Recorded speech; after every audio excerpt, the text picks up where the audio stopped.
Hi, welcome back to our channel. I'm Sarah. And I'm Echo, and we are Recon Reality. So, welcome to the end of Alienstock. We made it! We're still alive! Yep, 3 days Freaking and A. we made it. Kind of 4, kind of 5. It started when people showed up and it ended when people left. I mean, People were there though. When we showed up, they've been camping in RVs already. So there were RVs. If you watched our previous video, you're going to be able to see that. Yeah, so we're going to do a more in-depth kind of overview of how Alienstock went later on. But for right now, we just kind of wanted to let you guys know just our general thoughts on how the event went, which, I mean, I would say it wasn't a massive success, but it wasn't a failure either. It wasn't Firefest 2.0 Not like even close. people were expecting. I mean, we were kind of even worried about that, honestly. I mean, nobody knew what to expect for this. It was a completely dry run. There was a lot of confusion. Is it happening? Is it not happening? We informed everyone, yep, it's happening. It's still going on. You know, so it's just a lot of people didn't do their research. So right now, just like to not go chronologically, how many people did we meet from how many countries? Not even places, not even other states, but countries. There was France, Belgium, Scotland, Poland, Canada, Mexico, and China. Yeah, a guy came from China. There were some people from Germany there. Yeah, I forgot about them. And, Germany? Yeah, Colombia. Yep. Oh my gosh, Saudi Arabia. Saudi Arabia, yeah. All over. I mean, seriously, there were people that flew in just for this event from, you know, other continents, other countries. It was just, I mean, it was insane. Like, there weren't that many people there. Nowhere near the numbers that we were personally anticipating. Right. I mean, at its peak on Friday, there were around 3,000 people there. But it's still hard to tell. So the difference between this and a normal venue is everybody's right here at one spot for like a concert or something like this. That you have to realize that out in Rachel, it was so scattered. I mean, the Little Aliens property alone is 30-some acres. Right, and then right across the road, you had a whole bunch of people camped out, RVs everywhere, stuff like that. People intense. on BLM land, people on private property that were camping and renting spots. So so it's hard. It was spread over miles. Right, it's just so hard to be able to see everyone at once, because even when the bands were playing, there was still other stuff going on, or somebody didn't like that band, so they were over here doing that. Yeah, that's what was tough. Right, you know? there were 4 different stages. There was, you know, the main stage, some side stages, an EDM stage. And then all the reporters. Right, there. Oh my gosh. The media. There was so much media. I mean, on top of just the vloggers and YouTubers. Yeah, I mean, there was media from all over the world too. Right. Like, I was just actually reading an article that was written by an India media news company.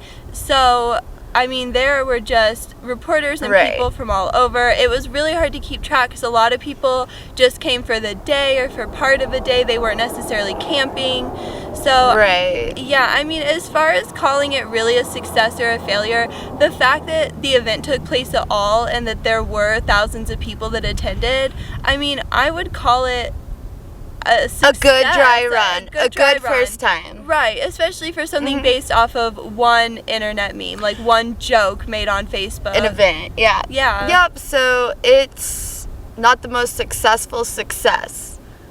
But, no, and here's my thing. To our knowledge, nobody got extremely hurt. Right. People, for the most part, had what they needed, or it was available. And for the most part. Right. And we'll get into details. And people had a good time. Everyone we talked to was having a good time. The vendors, the media, the attendees. Yeah. So, really, I mean, I would say that was successful in and of itself. That everyone that was there was having a good time. And a safe time. Alright, so let's kind of start a little bit from the beginning, although you've seen some of our videos. So we pulled in on Wednesday night. Couldn't see much, but we could see that there were RVs and people setting up camp already.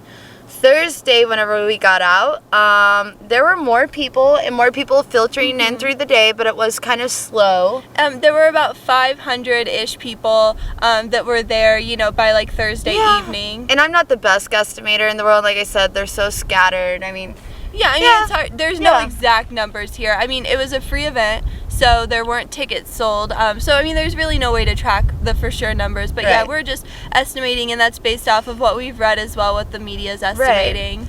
And then Friday, oh, my gosh. Friday was the busiest day.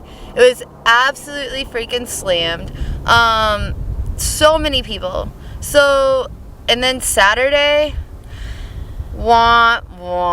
Yeah, I mean, Saturday, we thought Saturday would be the busiest day of the event. It's like everyone's off work, like clearly it's kicking off, people are showing up, the event is on. Even people just coming in from Vegas because people have to work on Friday and they're tired already. Locals, but Saturday was just, honestly, it was disappointing. The same or worse than Thursday. Yeah, I mean, there were maybe, and I don't know, I want to say maybe around 1,000 people left, like Saturday, like during the day, but then it's like people were just consistently leaving and very few people were coming in. This rock's hurting my butt. I'm moving a bunch. All right. It's hot. We're sitting on a rock in the desert. But it's so pretty. Here, look behind us.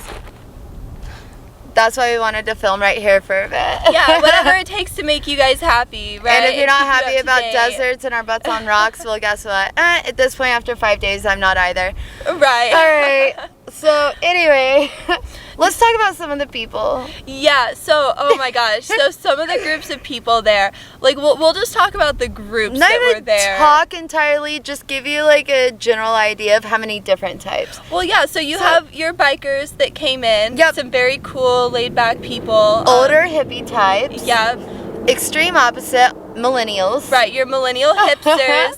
And then we had like some religious groups there. Yeah. So one of the big ones that we had never heard of that we found really interesting was Unicult. They were there, yes, and it was interesting, so we'll leave that at that. And we'll link maybe some more information in the description below for you about that if you want to look into it for maybe after we do our own research. Right. Still a little confused, working on it. Yeah. Okay, so there was Unicult and just free-spirited people. I guess you could use the term, and we're not trying to label anyone, but you know, the term hippies. Yeah. So there's like the older Woodstock generation type of hippies, you know? And then there is like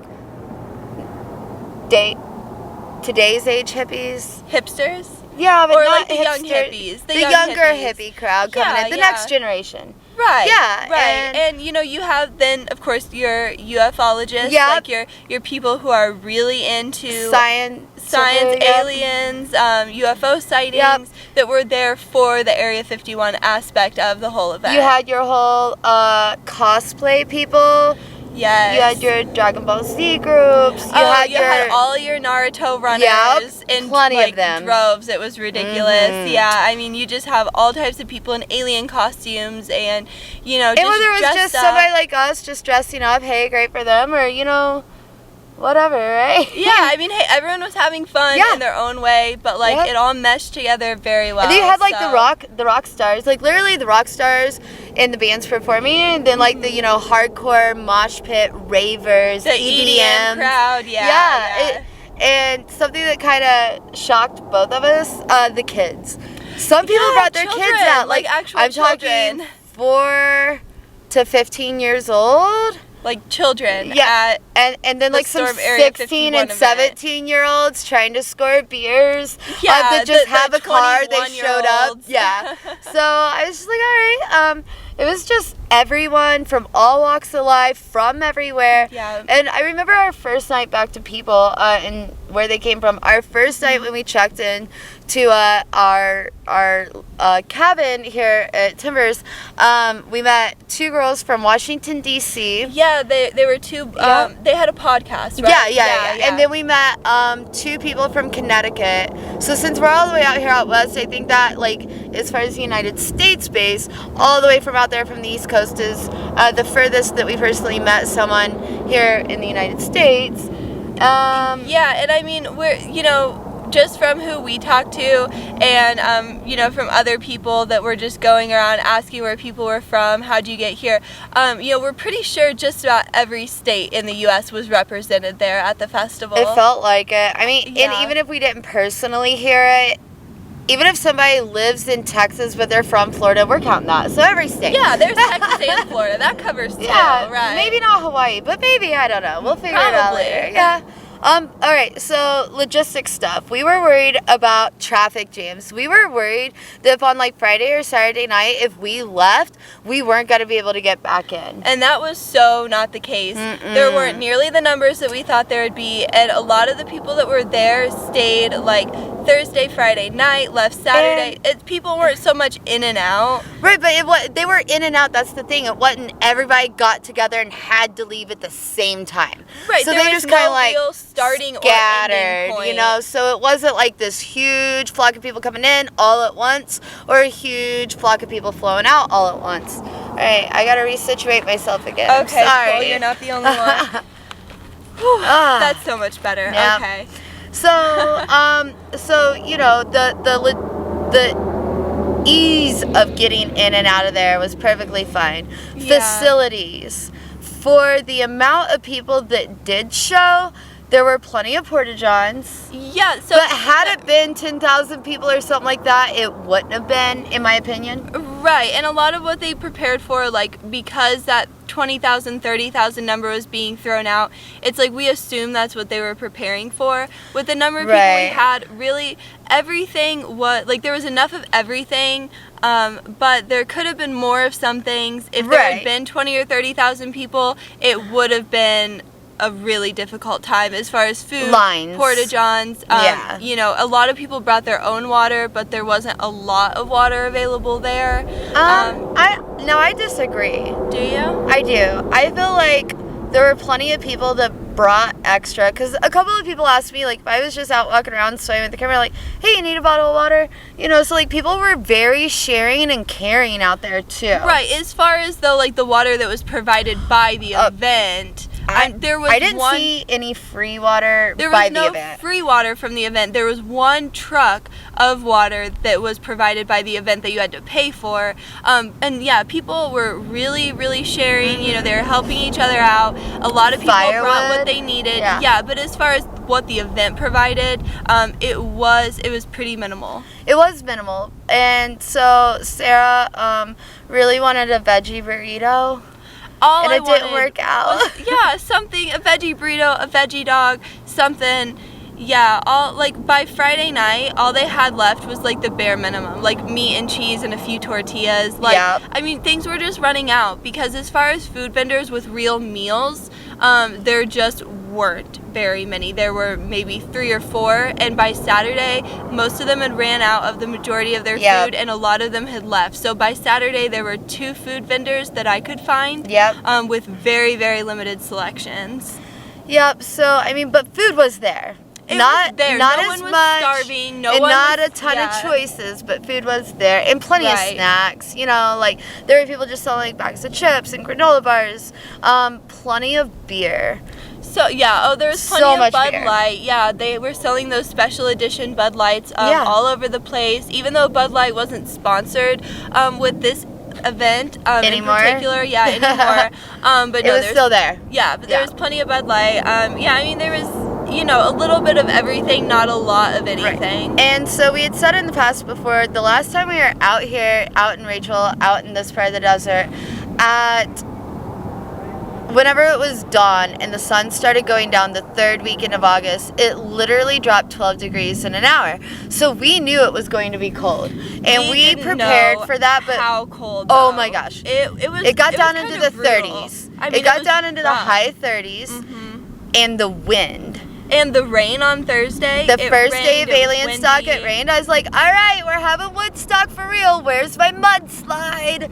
But anyway, no, it was literally bone chilling. It was so bitter. And the poor guy from Scotland, all he packed was shorts and t-shirts. So clearly he didn't see our channel before he got out here. There were people that were like, well, we're in the desert. We didn't pack sweatshirts or long pants. Or maybe they had jeans, but no layers, not enough to layer. Yeah. So it was freezing, and there were people that provided not plenty, but enough firewood. Firewood was available for the campers to buy.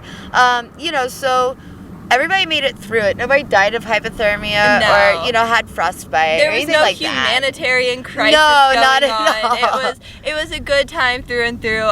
You know, it wasn't very well organized. I'll go ahead and say it. It wasn't very well organized. I mean, it was less than 90 days since the event was posted. Obviously, if you guys have watched our videos, you know about the drama with Connie West and Maddie Roberts, and that really people thinking it wasn't even gonna happen, but she's saying it was happening, but they only saw his video, called it quits, didn't see hers. Right. So I mean, you know, with the resources and time that they had available to organize this event, it worked. It definitely worked. People had fun. We had fun. It was a good time. But something else we didn't. Sorry. No, go ahead. Something else we didn't realize was going to happen. A lot of people came out there to see the alien. And they open up first thing in the morning on Thursday. On Thursday, and by like I think 10:30, they closed and shut it down because you got to remember they have 54 full-time residents out there, roughly 50, 60, and they don't have a ton of employees, obviously. And whenever all their employees at the Alien are running the traffic coming in and out and running the, you know, the booths that they set up outside, because all these people, if they wanted to go into that business and see the little alien, they did not have enough staff. So with their kitchen and bar. And also, you have to remember there's only one cell tower out in Rachel. And so when people started showing up, like in masses on Thursday, well, their card reader went down. And they could no longer take credit cards, and they didn't have the cash to give change, and there's no bank within 50 miles.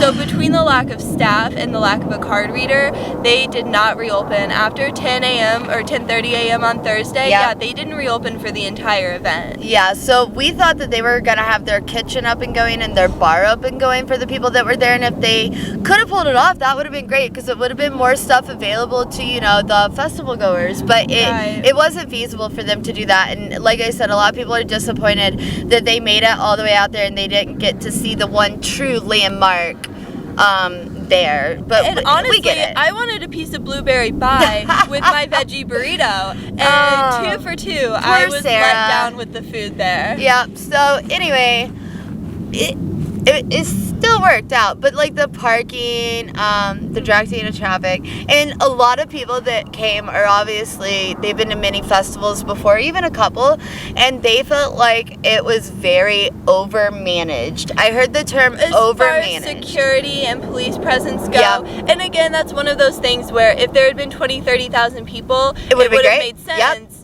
With the number of people, I mean, they massively scaled back on the number of emergency personnel there on Saturday, because like us, they were anticipating Saturday being even busier. Right, and then they started filtering out. Yeah. So. And we get why they had that much, and because nobody knew, and they were prepared, you know, they were prepared for the worst. So it was good that they were prepared and ready in there, but people were just like, why is there this much of that here, you know? Yeah, so I mean... But they didn't bother anybody. No, they were really nice. They were just there. Their presence was there. Yeah. So, I mean, all in all, it wasn't a Woodstock. It wasn't a Firefest 2.0. But, you know, we had a great time. Everyone we talked to was having a great time. The locals were having a great time overall. The ones we personally know.